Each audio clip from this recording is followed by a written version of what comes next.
हर खबर पर होगी आपकी पकड़। डाउनलोड कीजिए एबीपी लाइव ऐप। अब हम आपको बताएंगे 15 मिनट के भीतर सोशल मीडिया पर परोसे गए 20 दावों का सच। तो भारत चीन के बीच हुई हिंसक झड़प के बाद व्हाट्सएप से लेकर फेसबुक तक चीन को लेकर दावों की बाढ़ है। तो इन दावों में क्या सच है और क्या झूठ, अब आप देखिए।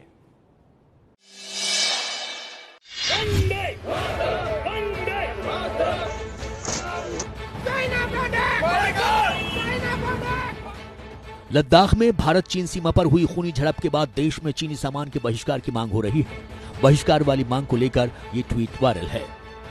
दावा है कि बहिष्कार की मांग को देखते हुए चीनी कंपनियों ने अपने उत्पाद में मेड इन चाइना लिखना ही बंद कर दिया है। ट्वीट में मौजूद 2 तस्वीरों की मदद से ये समझाने की कोशिश की जा रही है कि भारतीय सामान और चाइनीज सामान के बीच फर्क कैसे करें। दावे के मुताबिक सामान में मौजूद बारकोड अगर पहले 3 नंबर 690 से 699 के बीच है तो वो सामान चीन में बना हुआ है, लेकिन अगर बारकोड में शुरुआती 3 नंबर 890 हैं तो वो भारत में बना हुआ है। दावे का सच जानने के लिए संवाददाता इलाका आजमी ने पड़ताल शुरू की। सच जानने के लिए हमने साइबर एक्सपर्ट पवन दुग्गल से बात की। जो पहले 3 अक्षर हैं, डिजिट हैं, 690 से लेकर 699 तक एलोकेट किए जाते हैं, तो टिपिकली ये जीएसआई चाइना को एलोकेट किए जाते हैं। लेकिन उससे भी आपको ये क्लैरिटी नहीं होता कि ये प्रोडक्ट जो है चाइना में बना है या नहीं बना है। हो सकता है कंपनी चाइना में हो, उसकी रजिस्ट्रेशन चाइना में हो, लेकिन उसकी मैन्युफैक्चरिंग चाइना में ना हो। पड़ताल में बारकोड से पहचान का दावा झूठा साबित हुआ है। भारत चीन के बीच हुई झड़प के बाद से इस ट्वीट ने ट्विटर पर तहलका मचाया हुआ है। वांगचुंग नाम के ट्विटर हैंडल से किए गए ट्वीट में लिखा है, मुझे नहीं पता कि भारत में बिहार कहाँ है, लेकिन यहाँ चीन में लोग बातें कर रहे हैं कि भारत चीन के बीच हुई झड़प में एक बिहारी जवान था जिसने हमारे 30 से ज्यादा सैनिकों को मार गिराया। प्लीज भारत हमें माफ कर दो, हम युद्ध नहीं चाहते। दरअसल ये ट्वीट ऐसे पेश किया गया है जैसे किसी चीनी नागरिक ने किया हो, लेकिन हमने जब भारतीय सेना की तारीफ करने वाले इस चीनी चेहरे की पड़ताल की तो पता चला ये एक फर्जी अकाउंट है, चीनी नागरिक का नहीं। पड़ताल में चीनी ट्वीट वाला दावा झूठा साबित हुआ है। 15 जून की रात भारत चीन सीमा पर हुई हिंसक झड़प में 20 जवानों के शहीद होने के बाद से ताइवान न्यूज के नाम से ये तस्वीर व्हाट्सएप पर घूम रही है। इस तस्वीर में भगवान राम को ड्रैगन का संहार करते हुए दिखाया गया है। वायरल तस्वीर में भगवान राम धनुष लेकर ड्रैगन पर निशाना साधे हुए दिख रहे हैं। तस्वीर के साथ लिखा है, हम नष्ट करते हैं, हम मारते हैं। पूरे हफ्ते ये तस्वीर सुर्खियों में रही, लेकिन ताइवान न्यूज ने ऐसी कोई फोटो छापी या नहीं, ये जानने के लिए हम उनकी आधिकारिक वेबसाइट पर पहुंचे तो पता चला 17 जून को शाम 6 बजे ताइवान न्यूज ने इस तस्वीर के साथ स्टोरी की थी और लिखा था फोटो ऑफ द डे। लेकिन ये तस्वीर ताइवान न्यूज ने नहीं छापी, बल्कि ये सबसे पहले हांगकांग की सोशल मीडिया साइट LIHKG से पहुंची थी और उसके बाद ही ये वायरल हुई। पड़ताल में वायरल तस्वीर सच साबित हुई है।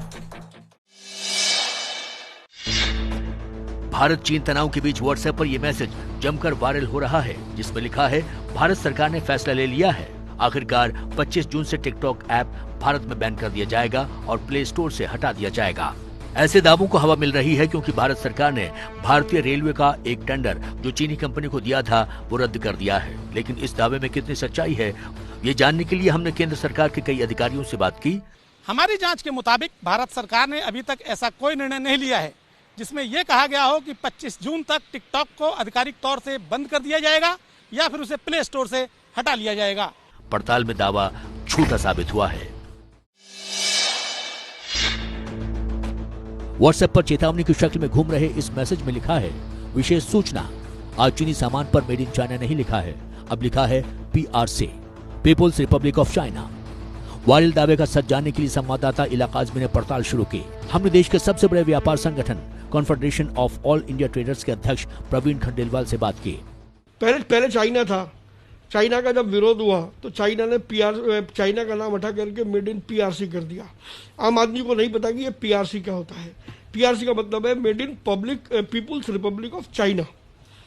लेकिन बहुत से लोगों को पता ही नहीं है कि PRC क्या है। वो समझते होंगे PRC कोई ब्रांड होगा या कुछ होगा, और बहुत से लोग ध्यान भी नहीं देते हैं। मुझे लगता है सरकार को इस पर कोई ना कोई एक ऐसा निश्चित कानून बनाना चाहिए जिसमें चाहे वो दुकान पर बिकता हो या ई-कॉमर्स पर बिकता हो, हर सामान के ऊपर कंट्री ऑफ ओरिजिन लिखा जाना बहुत जरूरी है। प्रवीण खंडेलवाल के मुताबिक दावा सच साबित हुआ है। केंद्र सरकार ने अगले साल तक वेतन में बढ़ोतरी को स्थगित कर दिया है। ये दावा झूठा है। सोशल मीडिया पर वायरल मैसेज के जरिए दावा किया जा रहा है कि उत्तराखंड में जूम ऐप को बैन कर दिया गया है। दावे का सच जानने के लिए पड़ताल शुरू की तो पता चला उत्तराखंड पुलिस ने चीन के सभी ऐप पर प्रतिबंध लगाने के निर्देश दिए हैं। पुलिस विभाग शेयर इट और टिकटॉक समेत बाकी ऐप को बंद करने पर विचार कर रही है। हालांकि जूम ऐप को पहले ही बंद किया जा चुका है। उसको MHA द्वारा प्रतिबंधित किया गया है किसी भी तरह से। तो हमारी पूरी किसी उत्तराखंड पुलिस के द्वारा भी हमने सर्कुलेट किया है, किसी भी रूप में जूम ऐप का प्रयोग नहीं किया जा रहा है। पड़ताल में दावा सच साबित हुआ है। सोशल मीडिया पर राहुल गांधी का ये ट्वीट सुर्खियों में है, जो उन्होंने अभिनेता सुशांत सिंह राजपूत की मौत पर किया था। दावा है कि राहुल गांधी ने सुशांत सिंह को अभिनेता की जगह क्रिकेटर कहते हुए श्रद्धांजलि दी। ट्वीट में लिखा है, एक युवा और प्रतिभावान क्रिकेटर बहुत जल्दी चला गया। राहुल गांधी के इस ट्वीट को लेकर मजाक बनाया जाने लगा। उनके सामान्य ज्ञान पर सवाल उठाए जाने लगे। सुशांत सिंह राजपूत महेंद्र सिंह धोनी की जिंदगी पर बनी फिल्म में क्रिकेटर का किरदार निभा चुके हैं। इसी को आधार बनाकर राहुल गांधी पर हमला हुआ। दावे का सच जानने के लिए हमने पड़ताल शुरू की तो हमें राहुल गांधी के आधिकारिक ट्विटर अकाउंट पर ये ट्वीट मिला, जिसमें उन्होंने सुशांत सिंह राजपूत के लिए क्रिकेटर नहीं बल्कि एक्टर शब्द का इस्तेमाल किया था। पड़ताल में दावा झूठा साबित हुआ है। पानीपुरी को लेकर व्हाट्सएप पर पहुंचा दावा दहशत पैदा कर रहा है। दावा है कि कानपुर प्रशासन ने कहा है कि पानीपुरी से कोरोना वायरस फैलने का खतरा है। दावे का सच जानने के लिए हमने कानपुर में पड़ताल शुरू की। कानपुर में पानी के बताशे खिलाने वालों को ऐसा कोई निर्देश नहीं था। दावे का सच जानने के लिए हमने जिलाधिकारी से संपर्क किया तो पता चला कानपुर के जिलाधिकारी ने ऐसा कोई आदेश नहीं दिया है। पड़ताल में दावा झूठा साबित हुआ है।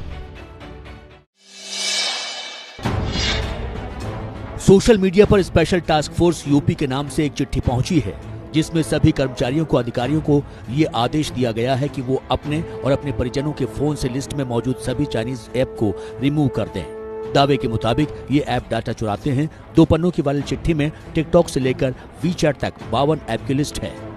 सच जानने के लिए हमने पड़ताल शुरू की तो पता चला गृह मंत्रालय की गाइडलाइंस के बाद यूपी की स्पेशल टास्क फोर्स ने मोबाइल से चाइनीज ऐप हटाने का आदेश जारी किया है।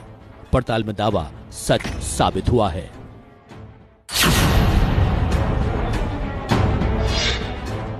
ICMR के मुताबिक भारत में कोविड-19 का पीक नवंबर के मध्य में होगा। यह दावा झूठा है। सोशल मीडिया पर कोरोना संकट के दौर में मैसेज के जरिए दावा किया जा रहा है कि इंसान के इम्यून सिस्टम की भी जांच हो सकती है। मैसेज में लिखा है कि मजबूत इम्यून सिस्टम से इन्फेक्शन का खतरा कम होता है। अपने इम्यून सिस्टम की जांच के लिए लैब में संपर्क करने का नंबर दिया गया है। दावे का सच जानने के लिए पड़ताल हमने जिम्स अस्पताल के डायरेक्टर राकेश गुप्ता से बात की।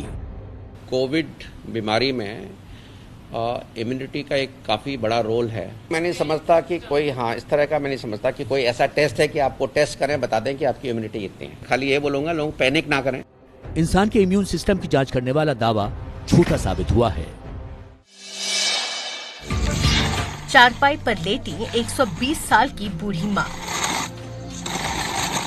उस चारपाई को घसीटती 70 साल की बूढ़ी बेटी। 70 साल की बेटी भी चारपाई खींचते खींचते हाँफ रही है। दावा किया जा रहा है कि 120 साल की महिला को पेंशन देने के लिए बैंक वालों ने बैंक में खुद हाजिर होने के लिए कहा। दावे का सच जानने के लिए पड़ताल शुरू की तो पता चला ये तस्वीरें ओडिशा के नुआपड़ा जिले की हैं। 120 साल की वृद्ध महिला अब चल फिर भी नहीं सकती, इसीलिए उसने अपनी बेटी को अपने पेंशन खाते से 1500 रुपए निकालने के लिए बैंक भेजा था, लेकिन बैंक अधिकारी ने पैसे देने से इनकार कर दिया और खाता धारक की उम्र का लिहाज न करते हुए उसे खुद बैंक तक आने को कहा। 70 साल की गरीब महिला के पास अपनी 120 साल की मां को बैंक ले जाने के लिए खाट पर खींचने के अलावा और कोई चारा नहीं था। पड़ताल में दावा सच साबित हुआ है।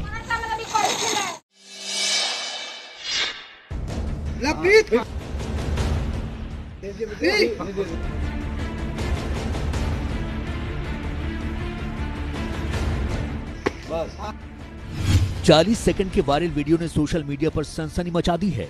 वीडियो में एक युवक को जबरन जूते में पानी डालकर पिलाया जा रहा है। जूते में पानी पिलाने के बाद उसे सर पर मारा जाता है। बस वीडियो ट्विटर पर शेयर करते हुए लिखा गया, राजस्थान के सिरोही में दलित लड़के को जूते में पानी डालकर पिलाया गया। आजादी के इतने साल बाद भी ऐसा अमानवीय व्यवहार क्यों? दावे के मुताबिक दलित के साथ ये व्यवहार किया गया। दावे का सच जानने के लिए हमने राजस्थान के सिरोही में पड़ताल की तो पता चला वीडियो में दिख रहे युवक को अपनी ही जाति की एक विवाहित महिला से प्रेम प्रसंग करने की सजा दी गई। पीड़ित के चाचा और भाई को भी रात भर पेड़ से बांधकर रखा गया। पुलिस ने मामला दर्ज करके 5 आरोपियों को गिरफ्तार कर लिया है। वीडियो सच है, लेकिन दलित वाला दावा झूठा साबित हुआ है। एक गड्ढा और गड्ढे में नजर आ रही धातु से बनी कोई चीज। दावा है कि ये कोई मामूली धातु की वस्तु नहीं है, बल्कि एक उल्का पिंड है जो आसमान से सीधे राजस्थान के जालौर जिले की सांचौर तहसील में गिरा है। ये उल्का पिंड है, ले लो उल्का पिंड। हाँ, ये अपने अंदर में लो। दावे का सच जानने के लिए हमने राजस्थान के जालौर में पड़ताल शुरू की। सांचौर के रहने वालों ने बताया कि किसी ने धातु को गिरते नहीं देखा, लेकिन इसकी आवाज जोरदार थी। आवाज तेज थी कि जैसे कोई प्लेन आगे गिरा, इस तरह की आवाज तेज थी। अच्छा। फिर उस तेज की आवाज के साथ जबरदस्त, और किसी को मालूम नहीं पड़ा कि ये क्या गिर रहा है। ये भी पता चला कि सूचना मिलने पर एक्सपर्ट टीम मौके पर पहुंची। उन्होंने धातु को कब्जे में लेकर जांच शुरू कर दी है। देखने के बाद में सब लोगों ने ये मिले कि ये उल्का पिंड टाइप का है कुछ, और फिर उसको 1 फीट की जमीन के अंदर 1 फीट के अंदर था। मंगल सिंह ने जानकारी दी कि इस धातु का वजन 3 किलो के आसपास है। जालौन के आईबी इंस्पेक्टर मंगल सिंह के मुताबिक दावा सच है। एमपी कांग्रेस के ट्विटर हैंडल के नाम से ये ट्वीट व्हाट्सएप पर वायरल होने लगा, जिसमें लिखा था, एक मासूम भक्त की अपील, आज रात 8 बजे लाइट बंद करके अपनी अपनी बालकनी में खड़े हो जाएं और मुंह से ठाए ठाए की आवाज निकालें। नेपाल और चीन से बदला लेने का वक्त आ गया है। ट्वीट का सच जानने के लिए हमने पड़ताल की कि क्या वाकई में मध्य प्रदेश कांग्रेस के आधिकारिक ट्विटर हैंडल से ऐसा कोई ट्वीट किया गया है। संवाददाता ब्रजेश राजपूत ने मध्य प्रदेश में कांग्रेस प्रवक्ता अजय यादव से बात की। तो ये तो एक तरह से सरकार की व्यवस्था के ऊपर प्रहार है। सरकार को सोचना चाहिए क्या देश की जनता की सुरक्षा अब इस तरह से की जाएगी, और गंभीर प्रयास करना चाहिए। पड़ताल में वायरल ट्वीट सच साबित हुआ है। सोशल मीडिया पर किसी खूबसूरत पेंटिंग की तरह दिखने वाली इस तस्वीर को कर्नाटक के करवार रेलवे स्टेशन का बताया जा रहा है, लेकिन ये पेंटिंग है या वाकई रेलवे स्टेशन है, ये जानने के लिए पड़ताल शुरू की तो कोंकण रेलवे की आधिकारिक वेबसाइट पर पहाड़ों के बीच बने स्टेशन की तस्वीर मिली। ये कर्नाटक का करवार रेलवे स्टेशन है। पड़ताल में दावा सच साबित हुआ है।